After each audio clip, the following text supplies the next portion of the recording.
14 ఏండ్ల ఉద్యమ ప్రస్థానం, 10 ఏండ్ల పాలన మేళవింపు, ఏడాదిన్నరగా మళ్లీ ఉమ్మడి పాలన నాటి ఆనవాళ్ల నడుమ తెలంగాణ ప్రజల గుండె చప్పుడుగా నిలిచిన బీఆర్ఎస్ పార్టీ ఉద్యమ పిడికిలెత్తి రజతోత్సవ వేడుకలకి సిద్ధమైంది.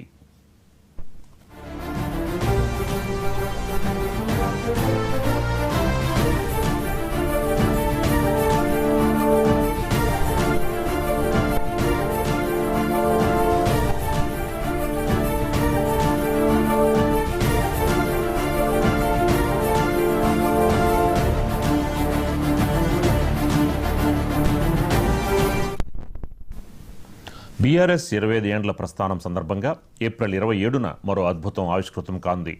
లక్షలాది మందితో జరిగే రజతోత్సవ మహాసభకి బీఆర్ఎస్ సిద్ధమైంది. హనుమకొండ జిల్లాలోని కేంద్రమైన ఎల్కతుర్తి ఈ మహాసభకు వేదిక అవుతోంది.